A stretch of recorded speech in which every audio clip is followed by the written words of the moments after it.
So we're now out here, we're working on putting the radio in this tractor. This is the bean grain cart tractor. So we're gonna take out this radio. And then once we get this one out, we'll put the Midland in. So the one thing you do notice about these tractors is, so this connector was not in the other two tractors, which doesn't make much sense to me as to why, or wait, no, this connector was in the other two tractors, which doesn't make sense to me as to why John Deere would do that. But yeah, so we are going to take and take and cut this off right here, and then I'll hook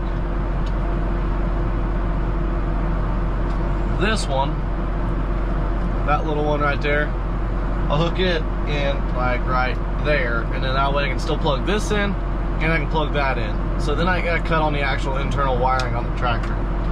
And that's what I have been doing, but all the connectors and stuff are shoved behind the thing, so you can't really see them and it's hard to get to. So, but this one, luckily, it was just sitting right out there. So we're gonna go ahead and we're gonna snip this off.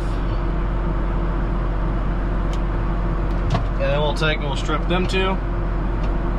And then we will cut this guy off and strip them. So, yeah, let's get this going. Got that all kind of spruced up there, and then all we gotta do now, clip this off, and then we should be pretty well good to go once I get it clipped off and put on there. Mount that radio up there, and we'll be good to go for the year. That is until we get the other surprise that we need the other extra radio for, but that's beside the point. That's a story for another. So now we got our adapter done. We can just go ahead and hook it in right there.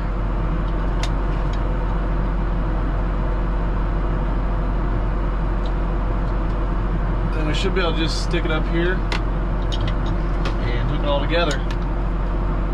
I do need to take this apart though, slide that out, so then if I can get it to go, there we go. So I'm going to take and put this plate on here, so then that way I can mount the radio up here.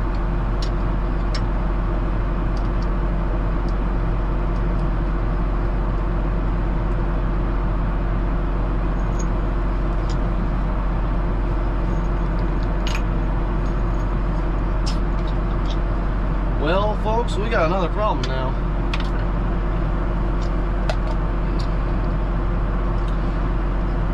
John Deere's cord is not long enough to go from the corner of the cab to where this radio is mounted. I might have to get other.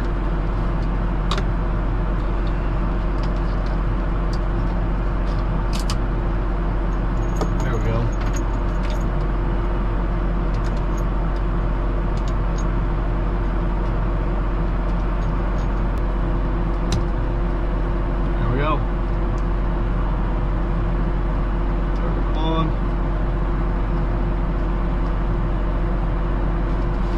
Set to my channel. Check the weather. Partly cloudy. Lows in the lower 70s. So yeah, I got this radio in. Not that hard, like I said. Just gotta make your own little adapter to hook it up to the cab wiring, which that's what we do with all ours. We hook them into the cab wiring because there's already like built-in fuses and stuff like that. So then that way you aren't frying your radio, and yeah. But the combines, you just plug them into the power strip, which is right here. And yes, this tractor is very dirty. They're going to clean it out today, so I figured I'd go ahead and get that put in there before I start cleaning on it and everything. So I am going to now put the antenna on top of the cab. They got these little bitty antennas here. Ghost antennas is what they call them. Really nice. They have a really good range on them too, so I'm hoping that these will work out well for us this year during harvest. It'll be really nice to see them work during harvest. So yeah, let's get this antenna on and we'll be good to go. And just like some of our other tractors, I gotta find the antenna cord because it's not in there. So I gotta pull this out, pull this whole entire thing off, and then stick my hand up in there and see if I can find it. See if I can finesse it and find it. So we now got the ghost antenna on. And now let's see if this sounds any better. Degrees, the dew point 71. A lot clearer.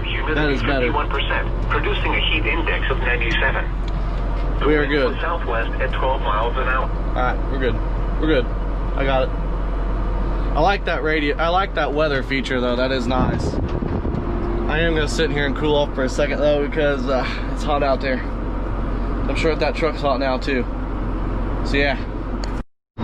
So we have now came down and we are going to go find my dad.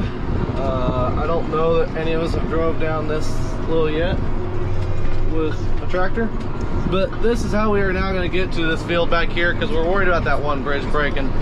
Dad called me, said he needs some help down here, so I figured I'd come down and help him.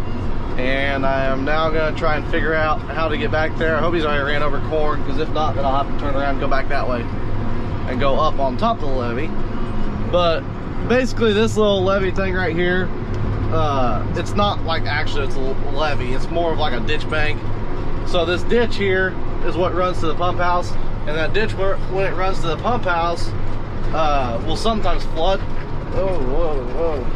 So with that flooding and getting as high as what it does, if we didn't have that little berm sort of thing right there, this entire 500-acre field would be gone in a split second. Like literally with 3 inches of rain in a day, all this would be gone. There wouldn't be nothing left. But thankfully we have built this here to accommodate for that, and it goes all the way around this little patch of woods all the way up to that next road. And it sure does help a lot. It's not really something you want to drive on all the time, or used to not want to drive on, but now we've kind of got it figured out. We'll drive on it and stuff now, no problem.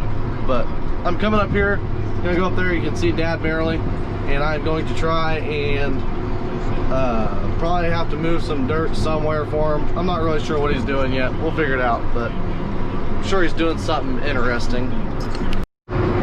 So what we're doing here now is, the Quonset hut that's at the farm used to be right here. Well, we took it, we moved it, and it is now at home. We done that years and years and years ago, before I was even around.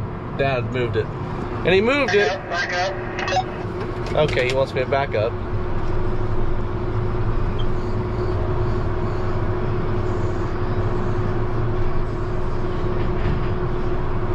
He moved it because he didn't need it down here, and he wanted to put this irrigation in. So whenever he put in this irrigation, he had to tear out that Quonset so then the irrigation could go through it. So they then moved the Quonset hut to the farm. Then we started putting chemicals and stuff in it. That's where the Quonset hut's been ever since. Well, the Quonset huts, they have concrete floor and a concrete walling on the side of them. The concrete walling on the side of this one was still there. We had knocked out some of it for the irrigation to drive through, but now what we're doing is we're taking the walls out of it because we're tired of having to worry about if somebody's gonna hit it or not. So we're gonna pull the walls out of it, pull all the junk up off the ground around it, and then we will yeah, fix it all up, make it look nice. And I don't know exactly where he's wanting me to dump all this stuff, but we'll find out, I guess. It's gonna take everything that big old girl's got though to be able to pull that concrete out. You can see he's already struggling with it. Back up. Back up, back up, back up, back up. Come on, back, come on. Come on back. Okay. Okay. Midland radios. Ha. Easy way of commute. Oh my, that was a big one. Dang, that thing rocked this entire tractor. Woo! So, that's our 270C excavator. In case you guys are new around here, that is our 270C. That is my dad's favorite toy. This little contraption of a dump bed thing that we got going on here is made for this tractor to hook up to these tractors. So then that way, we can haul dirt wherever we kind of want to. Muddy fields, not a problem with this thing. Muddy lanes, irrigation lanes, rivers, ditches, whatever you want to do, we'll do it with this. I'd say by far the craziest one was over there at Bridgeport. I drug it through a really big ditch, completely loaded, and this 470 just hauled it right through there like it was nothing. Now, if you watch Gold Rush and you want to think about it like this dump bed is basically just one of their uke truck things that they got, but it doesn't have the front end on it. Instead of that, it's got a hitch made there, so then that way it'll still rotate whenever it flips, or if it flips, and it's ran off the tractor's hydraulics, and all you gotta do is have the tractor's hydraulics to pick up the bed. You pull the axles out of them, and you pull the axles out of them, make it to where it is self-sustaining, like you don't have any moving parts on that thing besides what goes up and down and the tires turning. So them old uke trucks, they're like 6-wheel drive, so they used to have a drive shaft that went to the back of them that went to the tires. So we took all that stuff out and then made it to this, and it works really well. We love it. We can do basically whatever we want to with it. So knock it out of there, Dad. Knock it out of the park. Oh, oh, oh, oh. I'd hate to be that concrete wall right now. And there's another one. Score, he goes. Back up. Oh, he wants me to back up again. Maybe I don't want to back up.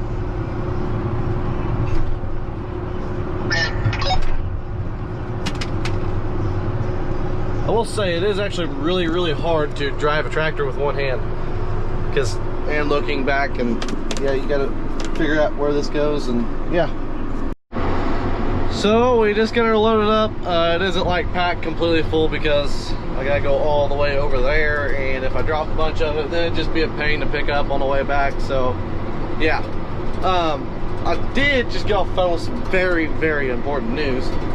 We are getting some new, we're gonna try a new fungicide next year, and that is if we can get everything to cover on the basis wise, things like that. It's from a company called FMC. FMC is making a in-furrow fungicide that is supposed to be all season long protection. Now, if you guys know anything about that, farmers are stubborn. You know what stubborn farmers means, right? That means that my dad's not gonna fall for it until he sees results.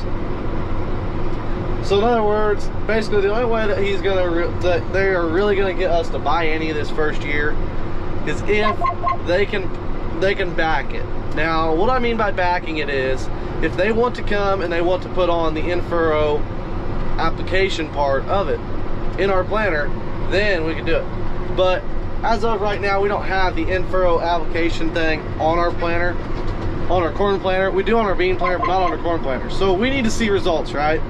So we need to be able to put this stuff on in furrow, but it has to be, basically, we have to have the equipment covered at their cost. We can sign a contract and say we'll buy so much of it for the next like 2 or 3 years, 5 years, something like that. That'll cover our basis, and then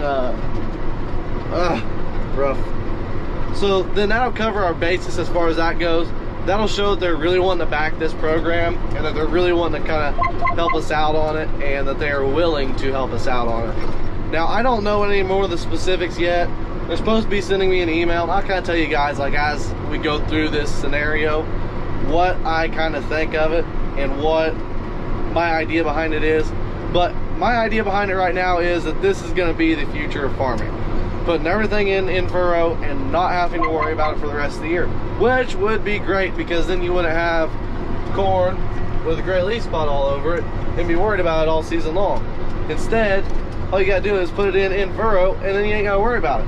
Now that you can also do the same thing with this stuff with insecticide, which I don't really understand how that works, but we'll see.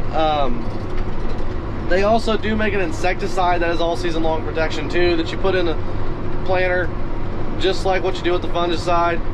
Like I said, they're supposed to be sending me an email on it, and then I'll know more, and I'll tell you guys, I'll fill you guys kind of in as I learn things about this. And it's going to be like a season-long thing, and we'll know more by October about equipment benefits and stuff like that, as far as trying to get the chemical and see like really what it can do.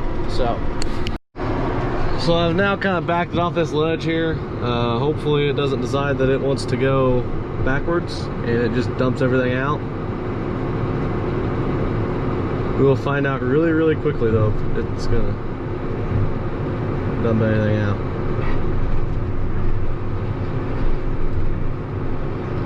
You can feel it rocking you around in here.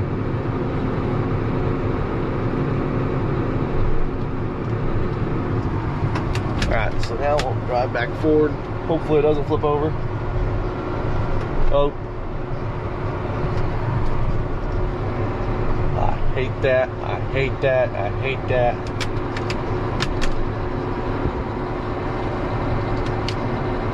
Put it back down. Put it back down.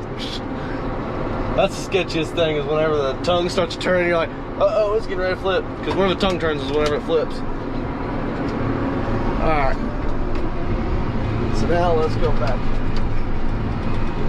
this way. We'll come up here, turn around, and then go back to Dad. So as you guys can see here, the beans are just about ready. I'd say that these will be able to be harvested mid to late next week.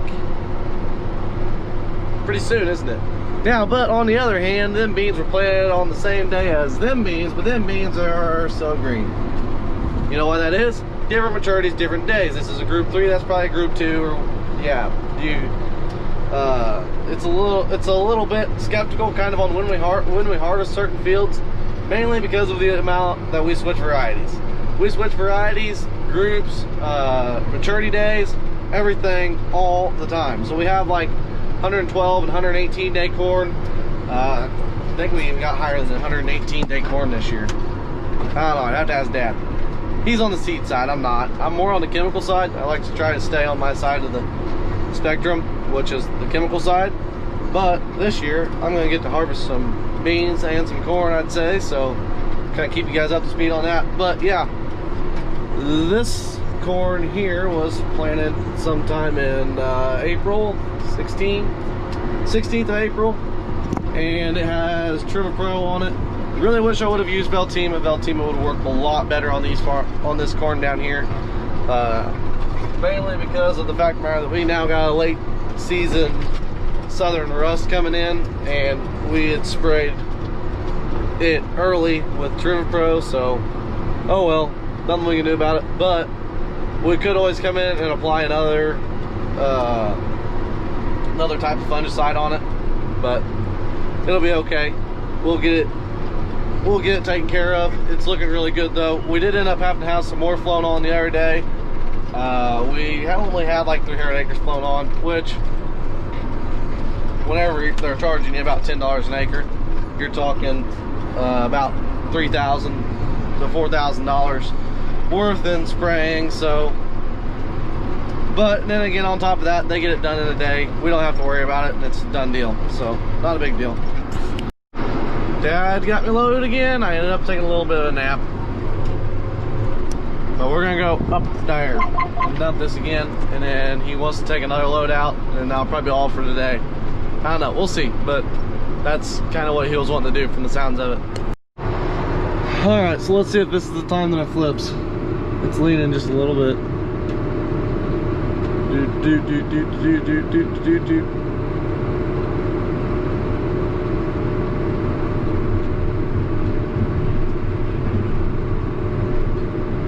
Nope, not flipping.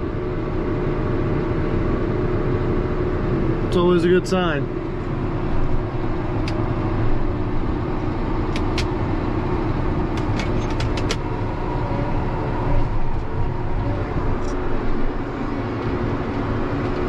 So with concrete like that we pull out of things, you can really do a lot of things with them with that concrete. Like what we're doing there is we're just dumping it off to the side for now. I'm sure that if Dad decides he wants some of it, he'll come pull it out. We can use it for like building roads and stuff like that. It helps to kind of help hold the ground stable. If you put some on the bottom of it, at the very, very bottom. You don't want to put it like up top though, because then you have a chance of it displacing. Then you could have a tractor fall through it, and it just ain't a good time. But we have had that happen before. We can even use it to fill in some holes out in places. We do have some boils and stuff like that they will take and put that rock in them boils. A boil is basically water that comes in through the other side of the levee, and they try to fix them most of the time by putting something in them. Sometimes they'll put sandbags in them. They'll put anything from about sandbags to rock to dirt in them. Usually dirt doesn't work all that well, so their first priority is usually sandbags. But in some situations it's better to put rock like that in there in the bottom, and then you put sandbags on it, and then you put more rock in it. I think that's right. I could be wrong, but I think that's right. I think that's how they do it. Don't hold me to that, but I think that's how they do that. But basically what a boil is a boil is whenever the water gets too high on the other side of the levee, then you have a boil problem on the other side of the levee, which is where the water is being forced through underground back to the other side of the levee where there's not much water. That can then cause everything to flood, and that is just not a good deal, because then you can have a problem in like the town of Vincennes, which is what we are trying to control, is the water that comes out of Vincennes. If that makes any sense. With the levee, that's what you're doing. You're trying to control things. And this one here gonna be the last load. Hopefully I don't flip the last load. I'm just waiting on the time that it just goes, because I know it's gonna happen at some point.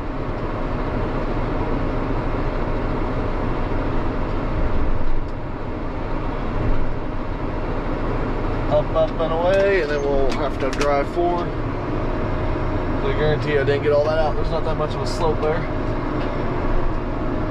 Going down. Okay, now I got another problem. Oh, there we go.